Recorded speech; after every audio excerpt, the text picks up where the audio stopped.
মায়া, হারিকেনটা কমিয়ে দে মা। তেলের বোতল একদম খালি। কাল রাতে অন্ধকারেই থাকতে হবে মনে হয়। মা, আর দুটো অঙ্ক বাকি। কাল স্কুলে স্যার ধরবেন। থাকলে সকালে চাল ভেজে তেল কিনবো। ঘরের চাল থাকলে তো বেচবো মা। আজ দুপুরে যা ছিল সব ফুটিয়ে ফেলেছি। কাল সকালে তুই কি খাবি সেই চিন্তায় আমার হাত চলছে না। তোর বাবা মরে গিয়ে আমাদের সাগরে ভাসিয়ে দিয়ে গেল। না, তুমি বাবাকে দোষ দিও না। বাবা তো আর ইচ্ছা করে মরেনি। তুমি দেখো, আমি বড় হয়ে অনেক টাকা রোজগার করব। আমাদের আর তো থাকবে না। তুই তো অবুঝ বাচ্চা। বড় হতে হতে আমরা না খেয়ে মরে যাব। ঘরে সম্বল বলতে তোর বাবার দেওয়া ওই শেষ কানের দুল জোড়া আর জমানো সামান্য কয়টা টাকা।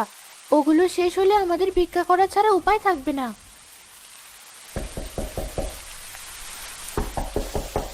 এত রাতে কি? চুপ, চোর ডাকাত নাকি?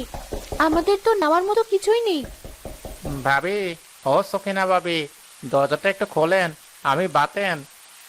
ও বাতেন ভাই, দাঁড়া মায়া, দরজাটা খুলি।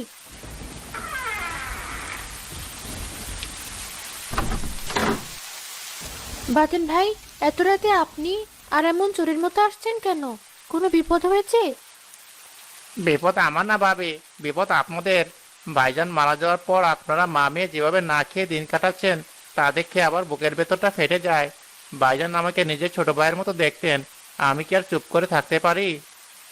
চাচা, বাবার কথা মনে পড়লে তো দিনে আসবেন। এত রাতে লুকিয়ে আসার কি দরকার? মায়া মা, তুই তো বেশ বড় হয়েছিস, পাকা পাকা কথা বলছিস।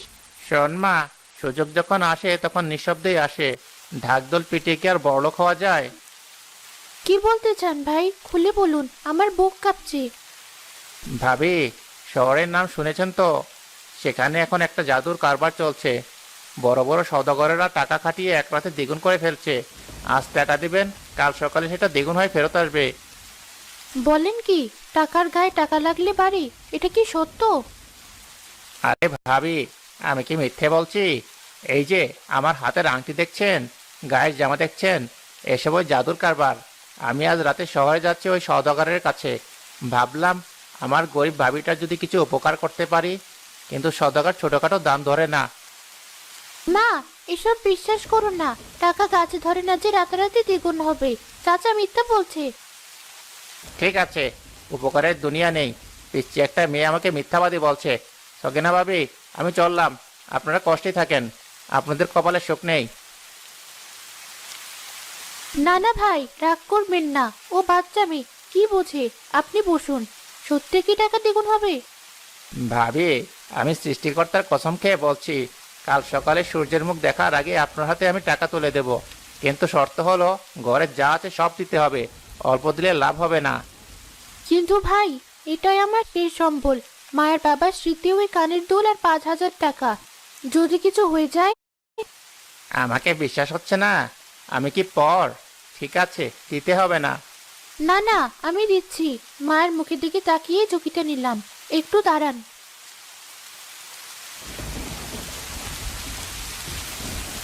মা, দিও না। ওটা আমাদের শেষ সম্বল। তুই চুপ কর, বড়দের কথায় কথা বলবি না। এই নিন ভাই, আমার জীবন মরণ আপনার হাতে দিলাম। ভাবি, আপনি নিশ্চিন্তে ঘুমান, কাল সকালেই দেখবেন ম্যাজিক। মায়ামা, দোয়া করি চাচার জন্য।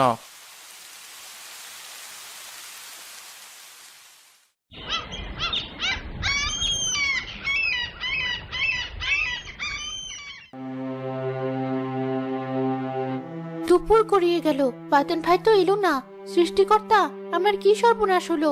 আমার টাকা, আমার গয়না। কিরে সখিনা, এমন করছিস কেন? আর বাতেনের নাম নিচ্ছিস কেন? ও তো আজ ভোরেই বউ বাচ্চা নিয়ে গ্রাম ছেড়ে পালিয়েছে। শুনলাম মানুষের অনেক টাকা মেরে উধাও হয়েছে। আমি শেষ হয়ে গেলাম। আমি কেন ওই শয়তানকে বিশ্বাস করলাম? মায়া, তোর বাবাকে আমি কি জবাব দেব? আমরা এখন না খেয়ে মরবো।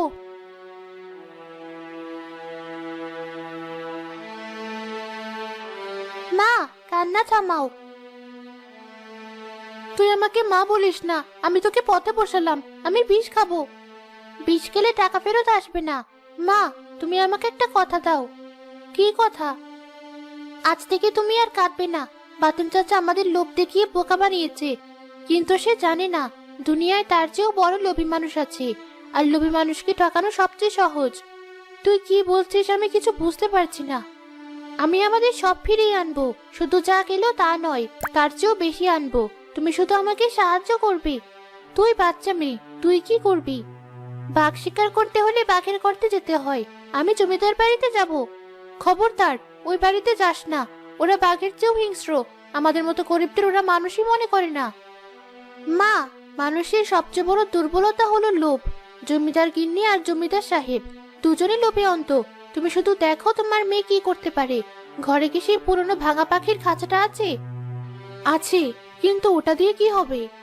ওটাই আমার অস্ত্র। তুমি চোখের পানি মোছো। আজ রাতে আমি যা আনবো তা বাতেন চাচার চুরির চেয়ে অনেক বেশি হবে।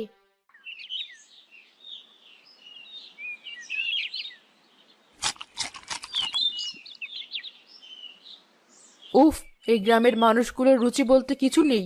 আমার এই হারটা পুরনো হয়ে গেছে। কালু, শহরে খবর দে, নতুন গয়না আনতে হবে। খালাম্মা, আমাকে একটু দেখা করতে দিন। আমি মরে যাব খালাম্মা, দোহাই আপনার। এই মেয়ে, যা এখান থেকে, ভিক্ষা টিক্ষা হবে না।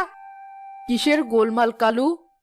হুজরান, একটা ছোট মেয়ে, পরনে ছেঁড়া জামা, হাতে একটা কালো কাপড়ে ঢাকা খাঁচা, বলছে আপনার সাথে দেখা না করলে সে বিষ খাবে। খাঁচা? আচ্ছা, ভেতরে নিয়ে আয়, দেখি কি তামাশা।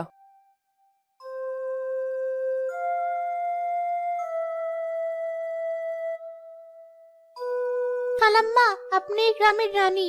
আপনার দয়ার কথা সবাই বলে। আমি এসেছি আপনাকে বাঁচাতে আর নিজেকে বাঁচাতে। আমাকে বাঁচাতে?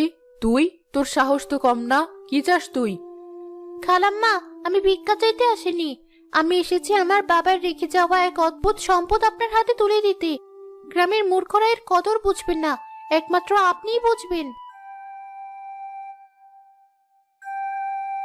কি সম্পদ? ওই নোংরা কাপড়ের নিচে কি? খালাম্মা, কাউকে বলবেন না, জানলে আমার জান যাবে। এটা একটা সোনার ডিম দেওয়া পাখি। সোনার ডিম দেওয়া পাখি? তুই কি আমাকে গল্পের বইয়ের খুকি পেয়েছিস? এসব রূপকথায় হয়, বাস্তবে না। কালু, বের করে দে ওকে। খালাম্মা, বিশ্বাস না হলে পরীক্ষা করে দেখুন। আমার বাবা আরব দেশ থেকে এনেছিলেন। এই পাখি দিনে ঘুমায়, কিন্তু রাত 12টা বাজলেই একটা বিশেষ সুরে গান গায়। আর গান শেষ হলেই খাঁচার ভিতরে একটা করে খাঁটি সোনার দানা পাওয়া যায়। রোজ একটা করে দানা। রোজ একটা? মানে মাসে 30টা? তুই সত্যি বলছিস? আমি এতিম বাচ্চা, মিথ্যা বলে কোথায় যাব? কিন্তু এর একটা সমস্যা আছে। কি সমস্যা? এই পাখি শুধু পূর্ণবতী এবং সুন্দরী নারীদের হাতেই ডিম দেয়। আমার মা অসুস্থ হওয়ার পর থেকে আর দিচ্ছে না। আমার মনে হয় আপনার হাতে এলেই এটা আবার ডিম দেওয়া শুরু করবে, কারণ আপনার মতো ভাগ্যবতী আর কে আছে? তা তো ঠিকই বলেছিস। আমার হাতে তো মরা গাছেও ফুল ফোটে, কিন্তু পাখিরা দেখবো না। ঢাকনাটা সরা। না না খালাম্মা, সর্বনাশ হয়ে যাবে। এখন দিনের আলো, এখন ঢাকনা সরালে পাখির ক্ষমতা নষ্ট হয়ে যাবে। একে একদম অন্ধকার করে রাখতে হয়। রাত 12টার আগে খোলা বারণ। রোজ একটা করে সোনার দানা, বছরে 365টা। ওরে বাবা! ঠিক আছে, আমি নেব, কিন্তু তুই কি চাস?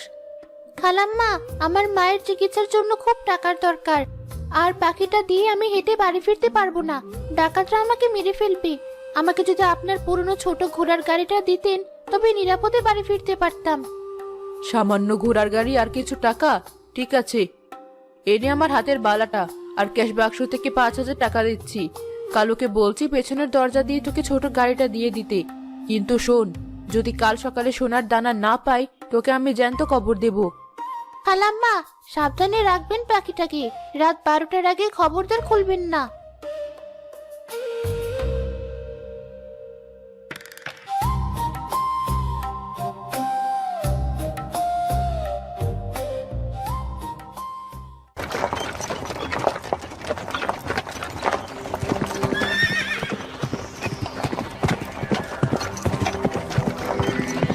থাম থাম বলছি।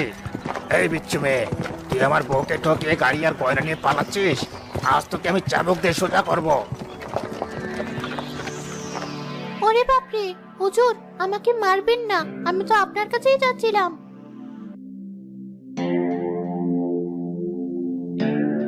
আমার কাছে যাচ্ছিলি? মিথ্যে কথা। দিলার আমাকে সব বলেছে। তুই ওকে একটা পাখি দিয়ে সোনার ডিম দেওয়া পাখির গল্প শুনিয়েছিস। দিলারা বোকা হতে পারে, কিন্তু আমি সিকান্দার চৌধুরী বোকা নই। তুই ভেবেছিস আমি বিশ্বাস করব? হুজুর, আপনার স্ত্রী আমাকে ভুল বুঝেছেন। আমি তাকে সোনার ডিম দেওয়া পাখি দিইনি, ওটা সাধারণ পাখি ছিল। কে? তুই স্বীকার করছিস? হুজুর, খালাম্মা জোর করছিলেন দামি কিছু দেওয়ার জন্য। ভয়ে আমি তাকে ওই পাখিটা দিয়েছি। কিন্তু আসল জাদুর জিনিসটা আমি আপনার জন্য লুকিয়ে রেখেছিলাম। কারণ মেয়েরা সোনার লোভ করে, কিন্তু বুদ্ধিমান পুরুষরা চেনে আসল রত্ন। আসল রত্ন? তোর গাড়িতে কি আছে? হুজুর, ওটা দেখুন, ওটা আমার রূপলি হাঁস। রূপলি হাঁস? সেটা আবার কি আজগবি জিনিস? হুজুর, বিশ্বাস করা কঠিন, কিন্তু এই হাঁস সাধারণ খাবার খায় না। একে খাওয়াতে হয় মুক্তোর গুঁড়ো, আর বিনিময়ে এটি সপ্তাহে একবার করে রূপোর মোহর পারে। কিন্তু আজ সকালে হাঁসটা কেমন যেন ঝিমুচ্ছে। আমার মনে হয় ওটা মরে যাবে।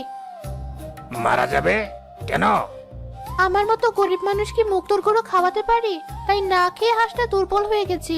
আমি ভাবছিলাম জমিদার হুজুরের কাছে নিয়ে যাই, তার কাছে অনেক মুক্তো আছে।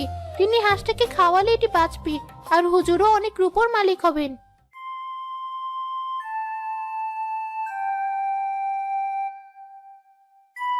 সত্যি তো, বেশ বড়সড় হাঁস মনে হচ্ছে।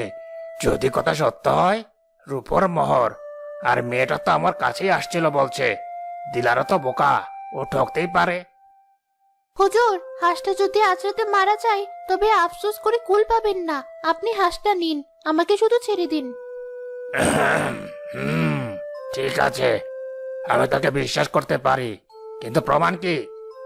হুজুর, প্রমাণ নিতে হলে হাঁসটাকে এখনই আপনার ঘোড়ায় তুলে নিন। আমার এই ভাঙা গাড়িতে ঝাঁকুনিতে ওটা মরে যাবে। আপনি হাঁসটা নিন, আর আমাকে আপনার ঘোড়াটা দিন। আমি দ্রুত শহরে গিয়ে এর জন্য ওষুধ নিয়ে আসি। আমার ঘোড়া? তুই আমার আরবি ঘোড়া চাইছিস? হুজুর, সামান্য ঘোড়ার মায়া করলে কি রূপোর খনি পাওয়া যায়? হাঁসটা বাঁচলে আপনি এমন 1000টা ঘোড়া কিনতে পারবেন। আর যদি হাঁসটা মরে যায় তখন? ঠিক আছে, নে, এই নে ঘোড়ার লাগাম, আর এই নে এক থলি মোহর। ওষুধ কিনে আনিস। কিন্তু যদি হাঁসটা সাধারণ হাঁস হয়, আমি তোকে দুনিয়ার যে কোনো প্রান্ত থেকে খুঁজে বের করে আনবো। হুজুর, একটা সাবধান বাণী। হাঁসটাকে বাড়ি পৌঁছানোর আগে একদম বস্তা খুলবেন না। বাইরের বাতাস লাগলে ওটা সাথে সাথে পাথর হয়ে যাবে। খুব সাবধানে কোলে করে নিয়ে যান। যা, ভাগ এখান থেকে। আমি খুব সাবধানেই নেব।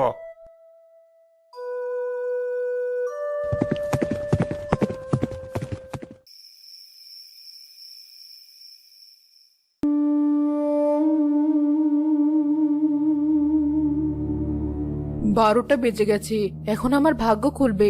হে সৃষ্টিকর্তা, সোনা যেন বড় বড় দানা হয়।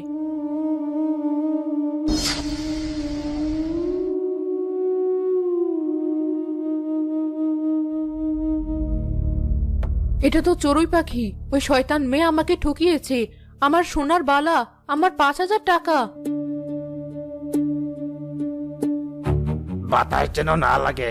আয় বাবা, রূপর মোহর দে। বাবা আমার ভাগ্যের হাঁস।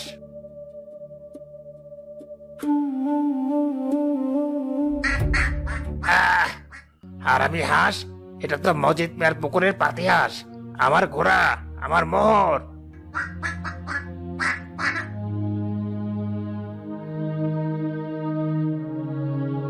তুমি তুমি চিল্লাচ্ছ কেন? ওই মেয়ে আমাকে চড়ুই পাখি গুছিয়ে দিয়ে আমার গয়না নিয়ে গেছে। আর তুমি, তোমার হাতে কামড়ের দাগ কেন? চুপ করো, আস্তে কথা বলো। ওই বিচ্ছু মেয়ে আমাকেও পাতি হাঁস ধরিয়ে দিয়ে আমার ঘোড়ার মোহর নিয়ে পালিয়েছে। এখন কি হবে? পুলিশের খবর দেবে? দারোয়ানদের ডাকো। খবরদার! পুলিশ জানলে সবাই জানবে আমরা কতটা বোকা। 9 বছরের একটা মেয়ে জমিদার আর তার বউকে কিভাবে একলাতে বোকা বানিয়েছে, এই খবর রটলে আমি আর মুখ দেখাতে পারবো না। গ্রামের মানুষ হাসাহাসি করবে। তাহলে? এই অপমান হজম করা ছাড়া উপায় নেই। চুপচাপ থাকো, কাউকে কিছু বলবে না। মনে করো আমরা দান করেছি।